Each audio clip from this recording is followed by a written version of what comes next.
É o seguinte, eu acho que ainda não tinha comentado contigo sobre esse caso da Gilmara. Eu atendi ela já tem mais ou menos, acho que um mês. E a gente estava tentando conseguir Larissa, se quiser prestar atenção, o Ebert também, tá?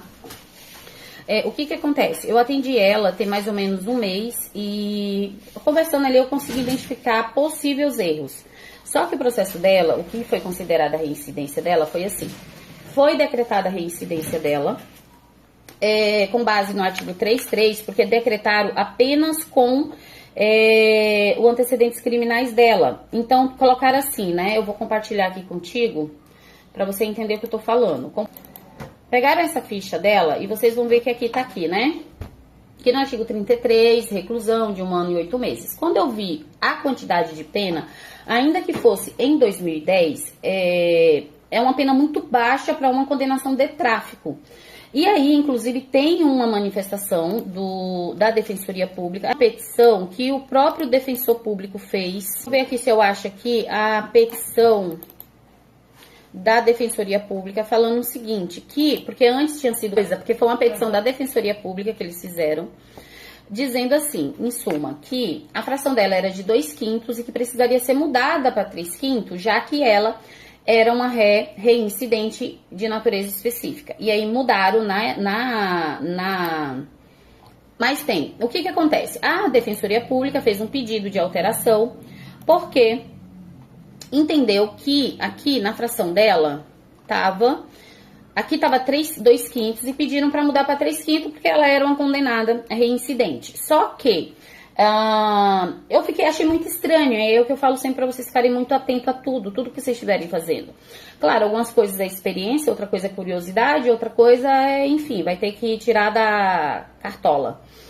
Quando eu vi a pena dela de 1 ano e 8 meses na certidão de antecedentes criminais, eu falei, aqui tem alguma coisa errada. Aí ela me falou, ai doutora, eu fui pega com um pouquinho de droga. Tá, então poderia ser um possível 28. Então eu fui em busca. A Larissa ligou lá no fórum, eu falei com o pessoal e disseram que não tinha como pegar os autos, porque eu tentei consultar pelo ESAG.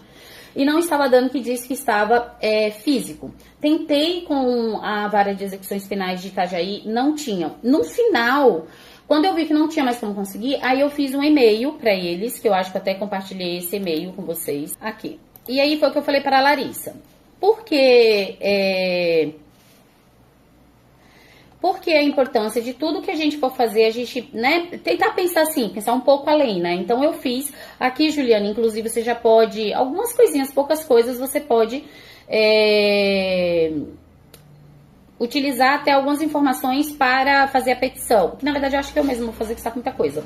Mas, o que aconteceu? Aqui fala que a condenação dela era pelo artigo 3.3, o cálculo contra a aplicação da fração à própria reincidência e extinção. Só que ela também já teve a extinção. Aí teve outro ponto que me levantou. Eu queria saber quando que ela de fato deixou de pagar a pena dela. Se houve alguma morosidade da justiça. Porque ela só foi condenada novamente em 2019. Então, você não pode praticar novo crime ou ser condenado. Na verdade, eu nem me lembro qual que é a data. Antes de transcorrer os 5 anos, que é quando você readquire ali o período de réu primário, né? Para a condição de réu primário. E aí eu fiquei bem curiosa e falei, não, eles não podem simplesmente me dizer, porque ela falou isso, que o processo não tinha sido digitalizado, que possivelmente esse processo já estava destruído, porque quando os processos foram digitalizados, eles foram enviados para uma central, né? Então, só que não podia ser enviado para a central sem antes digitalizar. Então, o que acontece? É um direito do meu cliente, ainda que o processo seja lá de 1985, é um direito do meu cliente, sempre que quiser revisitar. Inclusive, familiares podem, né, revisitar se quiser fazer uma revisão criminal sobre algo. Então, eu fiz o pedido e eles foram e mandaram os autos. Ou seja, se eu tivesse desistido e aceitado a resposta deles, eu não ia ter conseguido analisar o processo dela. Então, eles responderam mês passado. E aí vem outro ponto bem importante que eu venho falando em relação a Larissa e venho também falando em relação a Juliane. Gente, eu tenho muita demanda. Então, sempre que algo... É como se eu acendesse uma estrelinha. Sabe quando você pode favoritar algo? Ou no Instagram, ou no Astrea, ou até no próprio seu, você pode favoritar. Eu fico com essas coisas favoritadas na minha cabeça. É o caso da Roberta, é o caso dessa agora da Gilmara. Por quê? Se a tua intuição, principalmente a mulher que tem uma intuição muito aflorada, tá te dizendo que possivelmente alguma coisa está errada, então só tenha certeza que não está errada depois de você analisar. Então eu fiz o pedido, eles me mandaram, porque eles sabiam que se eles não me mandassem, eles iam ter que fazer uma revisão, iam ter que se virar, porque eu ia buscar o direito da minha cliente. E aí agora, compulsando os autos, eu verifiquei, né, deixa eu abrir aqui. O processo dela fala aqui, ó. Ai, deixa eu compartilhar de novo. Eu compartilhei, deu certo. E aí, aqui tá a cereja do bolo. Parágrafo 4º do artigo 33. O que vocês me dizem sobre isso? Que é o privilegiado. Gente, é um absurdo. Vocês não sabem o que a Larissa já me falou. O que diz o parágrafo 4º? Não precisa pesquisar. Isso aí é a causa especial de diminuição de pena quando o tráfico é privilegiado. Tráfico privilegiado é considerado crime equiparado a hediondo? Então, logo, ela não é reincidente em crimes da mesma natureza. Sim. Então, vocês entenderam? O que acontece? Deixa eu até ver se eu coloquei aqui na petição, na argumentação que eu utilizei. Quando você pega aqui a fração dela, esse é o meu nível de cansaço. Meu Jesus amado, gente. Ah, não, já sei o que foi que eu fiz de errado. Ó. Aí eu pego isso aqui, jogo aqui. No 3/5 ela teria que cumprir 6.000 dias, 570, e no 2/5 ela tem que cumprir 4.380. Vamos ver quanto que dá 4.380? 12 anos. Ou seja, hoje na fração dela, tá que ela tem que cumprir 17 anos, 11 meses e 29 dias. Então, quanto que isso diminuiria da vida dela? Vamos fazer as calculadoras aqui. Peraí, calculadora. Não, quer calcular quanto é aqui, ó, amiga? Quer ver, ó? 6.570 menos 4.380, 2.190 dias. Você pega aqui 2.190 dias, calcula. 6 anos da vida dela. São 6 anos da vida da pessoa. Vocês têm noção do que significa isso? Ou seja, se ela está para progredir de regime em 2034...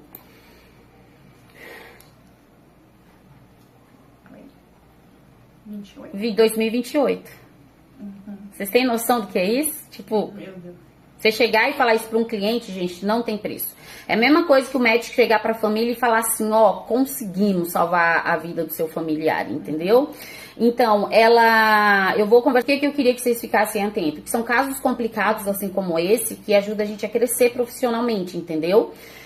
Como a Ju tá muito sobrecarregada, inclusive esse pedido aqui que eu tô fazendo é o mesmo pedido que eu fiz do Célio, que deu certo.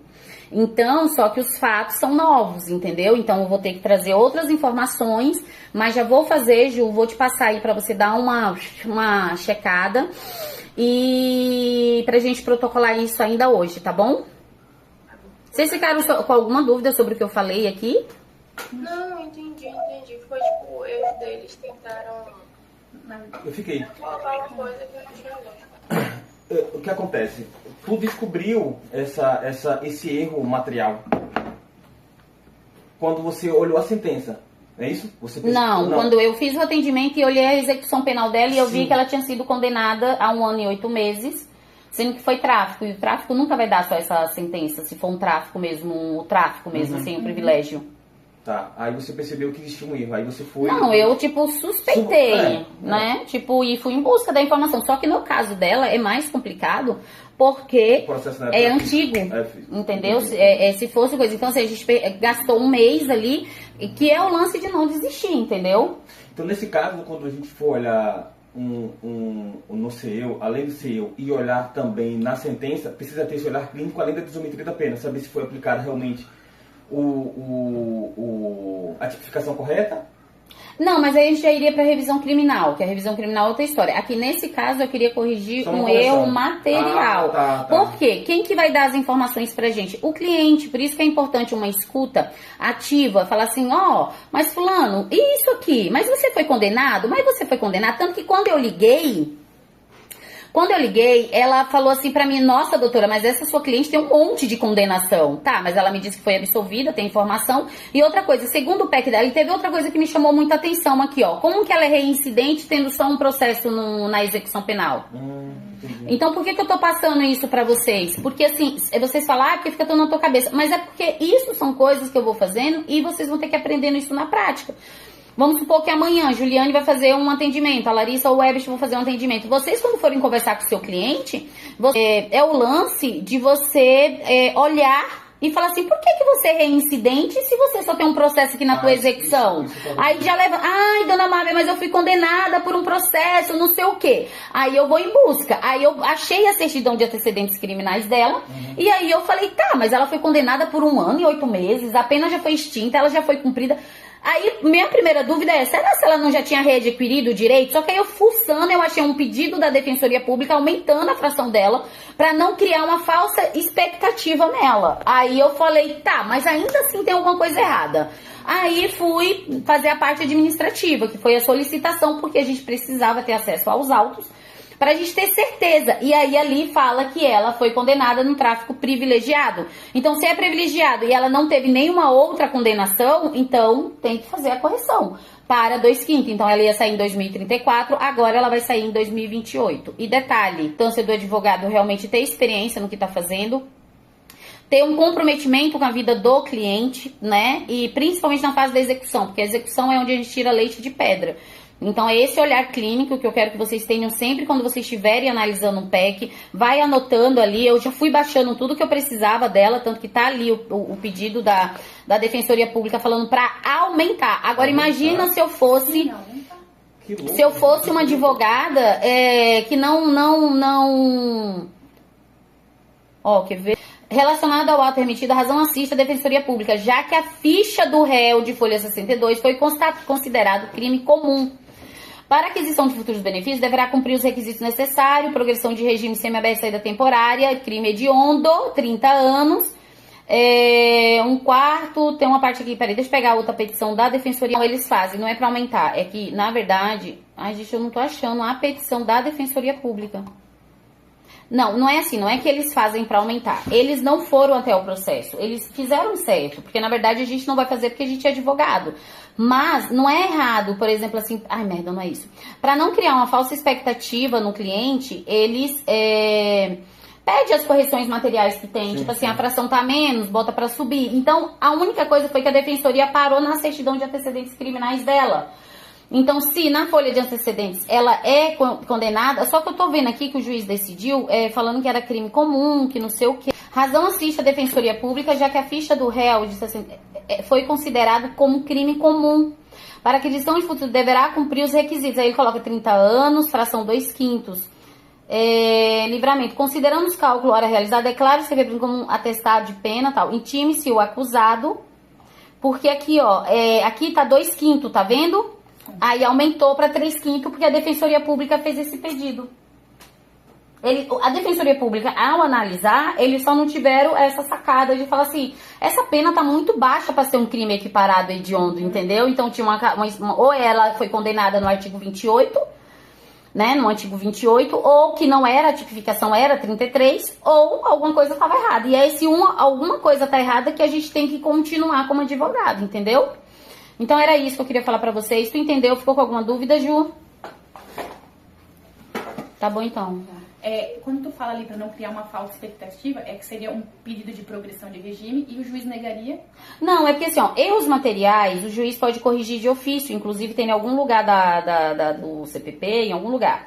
Erros materiais são corrigidos. Quando um funcionário vai lá e coloca, um servidor vai lá e coloca uma fração de 40%, quando deveria ser 60%, é um erro material. Então ele pode corrigir de ofício ou por pedido das partes. Nesse caso, a Defensoria Pública, como é diferente do advogado, ela foi lá e falou, opa, o pessoal vai ficar com a falsa expectativa aqui, como já aconteceu com alguns clientes. Só que é o que eu sempre falo, eu sou advogada do meu cliente, não é obrigação minha olhar erros que beneficie o meu cliente. E isso é obrigação do servidor. Eu só olho quando o erro prejudicar o meu cliente, como foi o caso aqui, entendeu? E aí a defensoria, como é diferente, né? Então eles foram lá e pediram para não criar uma falsa expectativa. Inclusive, se vocês olharem nos de Chapecó, tem um monte assim. Tem um monte, tem um monte. Eu lembro que fez um atendimento. E aí a Defensoria Pública foi e fez esse pedido. Aí a gente só tem que ter, como advogado, esse olhar mais clínico, de falar assim, não, tá errado, tem alguma coisa que aqui não tá certo, entendeu? Porque ninguém é condenado por tráfico, ainda que tenha sido em 2010, é uma pena de 5 anos, que é a pena mínima. Então ela poderia ter pegado a pena mínima, mas se desceu da pena mínima, alguma coisa tá errado, entendeu?